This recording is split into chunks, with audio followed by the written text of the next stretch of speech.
Nesse vídeo, vamos falar sobre a ausculta cardíaca. A ausculta cardíaca tem como principais 4 focos. Fazemos a ausculta cardíaca na área precordial e temos os 4 focos para fazer a ausculta, que são o foco aórtico, pulmonar, tricúspide e mitral.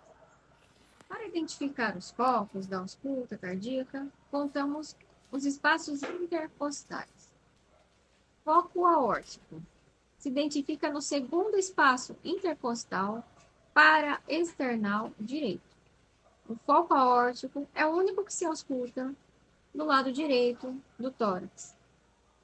Foco pulmonar se identifica no segundo espaço intercostal para external do lado esquerdo. O foco tricúspide é identificado na base do apêndice tifoide, ligeiramente voltado para o lado esquerdo. O foco mitral é identificado entre o quarto e o quinto espaço intercostal do lado esquerdo, na linha hemiclavicular.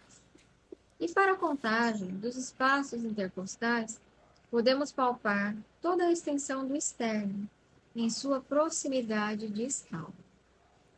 Ausculta pulmonar. O paciente deve estar com o tórax despido e respirar pausadamente e profundamente com a boca aberta sem fazer ruídos. A ausculta é realizada com o diafragma do estetoscópio de maneira simétrica nas faces posteriores do tórax.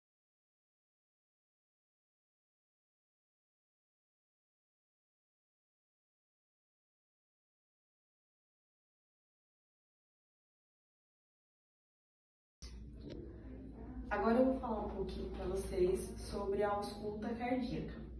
Primeiro a gente vai falar sobre a frequência, que é o batimento por minuto. Essa variação é de 60 a 100 batimentos por minuto, podendo também ter uma intercorrência aí se o paciente usa alguma medicação, se ele correu, fez alguma atividade física e até mesmo estado emocional. Aí a gente vai falar um pouquinho sobre a regularidade, se esses batimentos estão regulares ou irregulares, ou seja, se eles estão batendo juntamente iguais ou não. Os sons cardíacos agora é o S1 e o S2, que são aquele barulho do tuntar, né, que o coração faz. O S1 é o fechamento da válvula tricúspide e mitral, e o S2 é o fechamento da válvula aórtica e pulmonar. O S3, ele é a sobrecarga de volume, que pode ser uma insuficiência. E o S4 é a rigidez ventricular. Os valores da PA, que são normalmente um valor de parâmetro, né, é 120 por 80. Porém, eles também podem variar de acordo com idade, se a pessoa ela tem hipertensão ou não, a questão de histórico familiar, né? E se ela fez alguma atividade física, se ela estava andando, se ela estava em repouso, isso depende muito de cada caso e de cada paciente. Bom, agora eu vou falar um pouquinho sobre a escuta pulmonar. A gente inicia primeiramente com a frequência respiratória, que nada mais é do que a técnica, né, que a pessoa faz ao inspirar e expirar. Essa técnica a gente tem como referência 12 a 20 repetições que a pessoa inspira e inspira dentro de 60 segundos.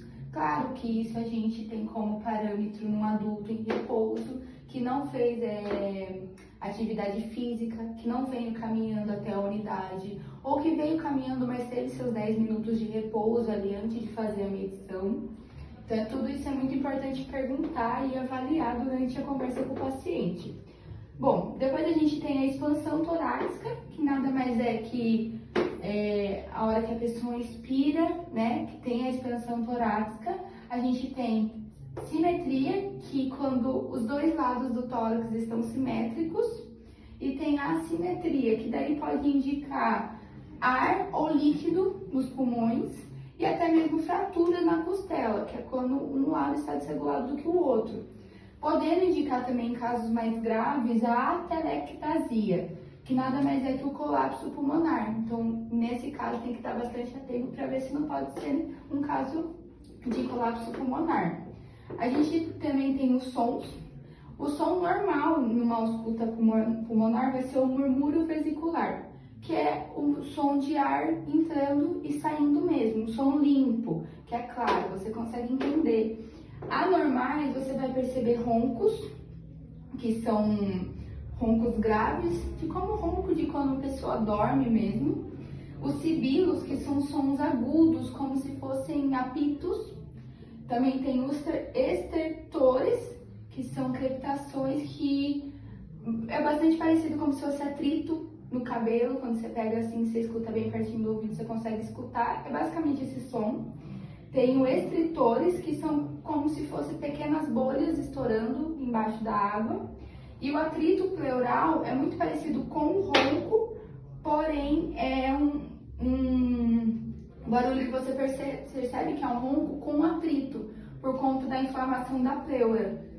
E no último a gente tem a percussão pulmonar, que nada mais é que a técnica de você fazer bater, né, com os dois dedos na pele para ver o som. Você pode perceber dois sons aqui, que é a maciez, que pode apresentar líquido no pulmão, que pode indicar aqui pneumonia ou derrame pleural. Também tem a hiperressonância, que é a mesma técnica, porém você pode perceber o som oco, que pode indicar a presença de ar. Nesse caso, seria enfisema pulmonar ou pneumotórax. Tudo isso a gente vai avaliar dependendo do paciente, claro, com uma conversa clara. Então tem que estar prestando bastante atenção para ver se não é nenhum desses casos.